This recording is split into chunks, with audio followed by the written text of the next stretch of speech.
Alright, hi everyone, it's Ben here from Sydney Fruit Gardening. I just want to do a bit of a video on dragon fruit. So some of you might wonder, why aren't you growing dragon fruit, Ben? Yeah, well, the answer's here at my parents' place. But a bit of a story. Years ago I did try to grow dragon fruit at my old house, and I grew it in a pot, and I grew some against a palm tree. If anyone knows the growth habits of dragon fruit, the one in the palm tree just kept on growing all the way to the top of the palm tree. It didn't hang over at all. The one in the pot, it did okay, and probably for a few years I got flowers, but no fruit. So I moved out of that house, and my dad actually took a couple of cuttings of the dragon fruit and planted them at his place. I added to that another variety that I got from a friend at work, and it looks like, now they're doing really well. So in here we've got basically I think two varieties, to be honest. There's a red, the red variety with the white flesh, and then the variety that I really like is the yellow variety. The yellow variety is a bit more tropical. The timing is different to the red variety. It's only starting to flower now, and the fruit actually overwinter here in Sydney, and you eat them around spring or so. But they're a lot more, they have a distinctive flavour. They're a lot more sweeter, a lot sweeter than the red and white variety. Not that I don't like the red and white variety, I like them both, but the yellow is my favourite. So I'll swing the camera around and I'll show you the vines here. All right, here are the vines. As you can see, they've grown all the way up the side of the house. So they start down here, and they've got this beautiful hot brick wall to grow up against. So my brother's already come and collected a few dragon fruit, but I'm going to collect some of the other nice red ones today. And if you're in Sydney at the moment, we pretty much just get rain right now for some reason. It's a La Nina year. We've had 900 millimetres of rain so far in the first 4 months, first 3 months of the year, I should say. Normally we average 1,300 millimetres a year, so we've just blown that out of the water. I was worried these were going to split. They often do, the dragon fruit, but no, they're looking pretty good. So some of these, some of them haven't done well. If you look at that guy up there, I can zoom in. He's not doing that well, he's gone. But some of them get really high, so these ones are doing good. But I think I'll probably just pick these two. Now you can see here the thickness of the vine. The thick vine along here is all this red and white variety, and then you've got the thin vine, which is the yellow, and there's a little flower that's trying to pop out here on the yellow variety. Can't see too many other flowers on the yellows at the moment. Oh yeah, no, they're up there. There they are. More there. So yeah, the yellow variety will pop out a few dragon fruit, it looks like, this year as well. But plenty left on, still to ripen on the red and white variety. Alright, well, I'll try and get a few of these down. If I can these ones should just break off, I think. Yeah, there we go. There's that one there. That one's looking nice. Some of these ones, I don't think they're ready. They still need a bit more ripening, to be honest. So I'll just grab a couple. I'll grab this one and this one.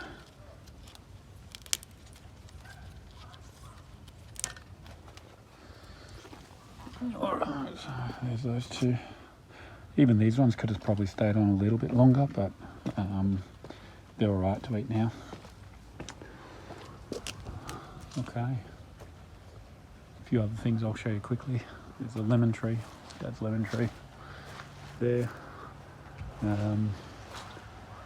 He's got quite a nice native garden all along here, and there's often birds that come along into the bird bath over there.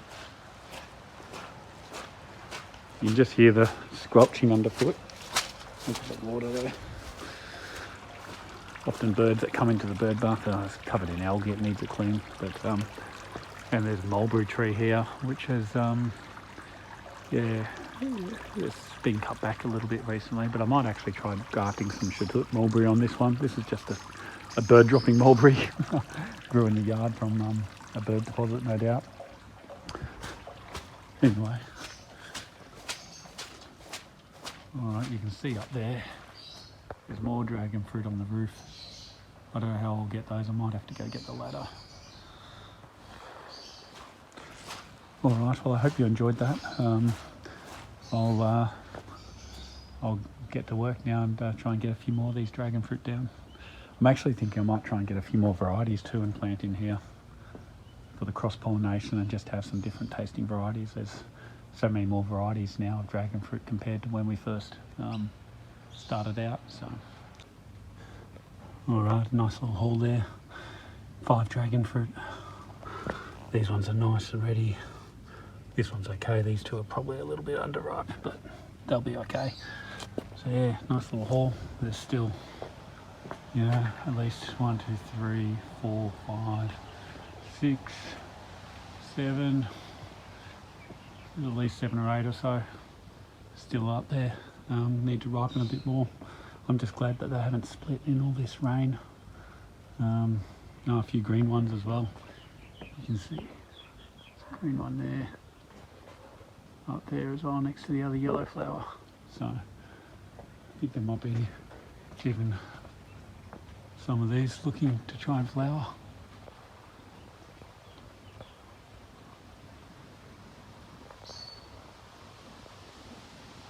I think that's a flower bud starting. Yeah. Anyway, that's the dragon fruit.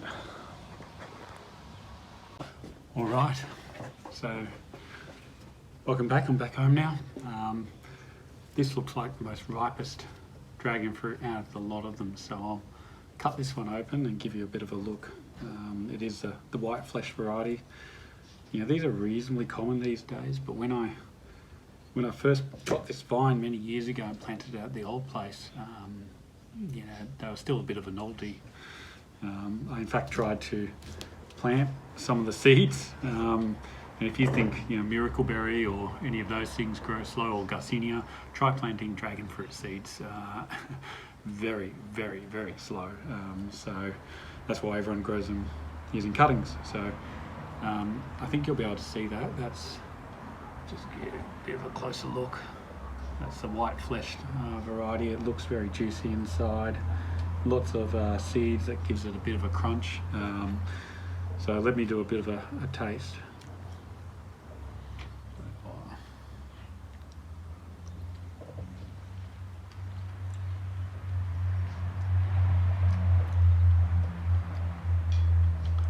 A little bit sweeter and a little bit musky as well, this one.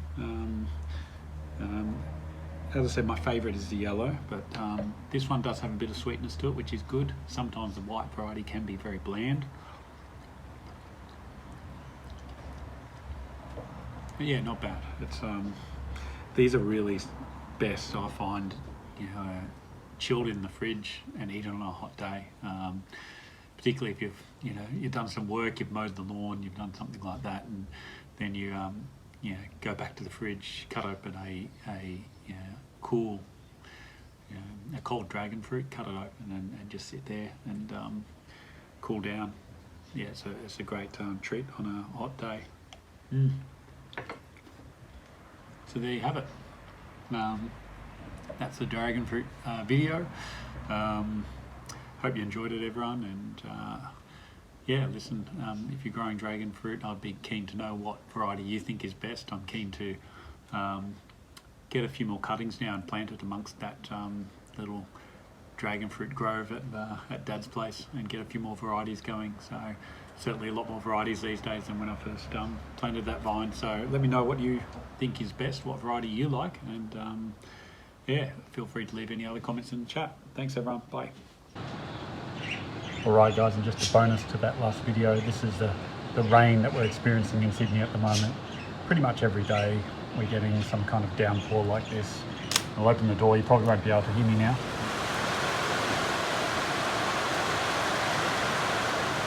Yeah.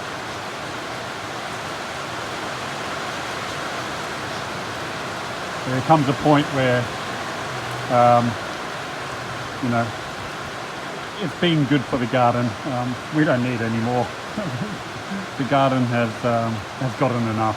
The tropicals are definitely loving it, but there comes a point where it's just enough rain, hey? So, anyway, I'll show you how much I've had for the year. Hang on. And here's a rain gauge.